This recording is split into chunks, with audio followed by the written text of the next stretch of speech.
The 249 Marathon Project Week 3 Training Update. So in this video, I'm going to talk all about Week 3 training sessions, and I'll also talk about heat adaptation, the benefits of it, and if you stick around to the end, I'll tell you all about the 3 things that I do to train in the hot sunshine of Spain. If you like this content and you want to get involved in the 249 project in any way, even if it's just following along, I'd appreciate it if you subscribe. It doesn't cost you anything. You'll not get spammed with emails or anything like that. It's just a way to help this 249 project get off the ground and really spread the word to as many people as possible. Week 3 training sessions. Week 3 starts with a rest day. Not so bad. Okay, that's easy. So a rest day is going to be low impact, very little. I'll do my 20-minute body weight exercises in the morning, maybe go for a walk in the afternoon, try to get my steps up, but that's about as high intensity as it's going to get. Tuesday is hill repeats. It's going to start with a 2K warm-up, and then I'm going to do 3 sets of 5 by 30 seconds. So how I'm going to execute this is I'll go for a 2K warm-up, finish at the bottom of a hill. The hill should be hard enough that I can run 30 seconds at 75 to 80% effort. The objective will be to run with good form and good hard effort. Nice, gentle downhill recoveries, and then as soon as I get to the bottom, I'll turn around and go straight back up again. There'll be 2 minutes of static recovery between the 3 sets, and once I finish the 3rd set, I've got an 8K cool down, or 5-miler. In total, this is a 13K session, or 8 miles. Wednesday is a 10K easy effort, or 6 miles. Thursday is a 13K, or 9-mile easy effort for the first 9K, and then the 4K to finish it will be a steady effort. Friday is a 5K easy in the morning. That'll be my social run, the one I enjoy most during the week. And then in the evening, there'll be another 5K at a steady effort. Saturday is a similar session to this Saturday. It's 1.5K easy, 5K steady, 1.5K easy. So that's 1 mile, 3 miles, 1 mile. And to wrap it up, Sunday's long, slow distance run is 27K or 17 miles. So that's the session sorted. And don't forget to stick around to the end where I talk about the 3 things that I do when training in the heat. I told you all about my week 1 really hard session where I was getting sick and it was just awful. And I'm pretty sure that was because of the heat and the fact that I didn't take any precautions.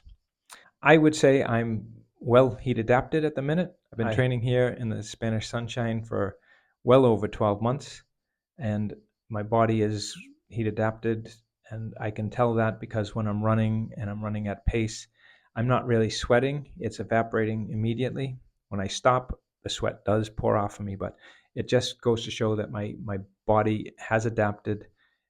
The sweat process is working efficiently, and it's keeping my skin temperature and core temperature cool. However, on that particular session, it was probably too hot or my level of exertion was too much. So what are the benefits of being heat adapted? The first being fluid balance improvements. So that's your water levels, your electrolytes, your sweat. Second is your acquired thermal tolerance. So your body can physically handle the heat a little bit better. Studies have shown that there's approximately a 23% increase in time to exhaustion. There's improvements in heart rate, core temperature, skin temperature, power output, plasma volumes, lactate threshold, and greater max cardiac output. I've put a link to a page that goes through and references all these studies that have done that. And I'll put that link in the show notes below, but it's also on the blog, so you can read all about it there. So how do you go about getting your body heat adapted? It takes about 3 weeks of 60 to 100 minutes per day of training with excessive heat. So that could be overdressing, going for a run. It could be sitting in a sauna at a very high temperature.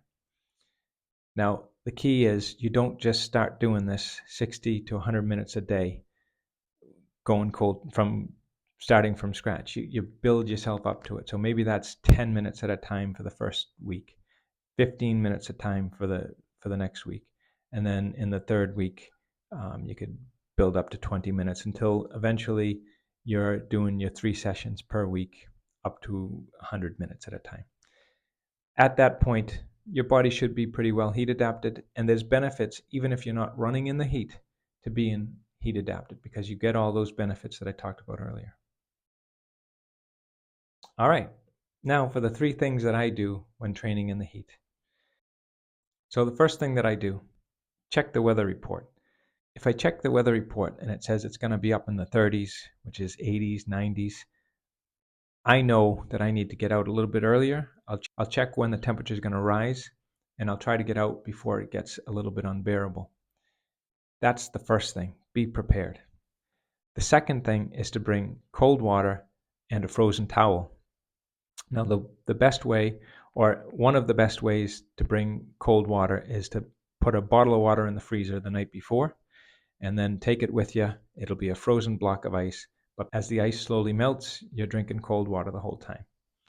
The other thing is if you put a wet towel in the freezer the night before, and you can bring that in a cool bag with you, and you can rub your head, you can put it on your head, you can rub your neck.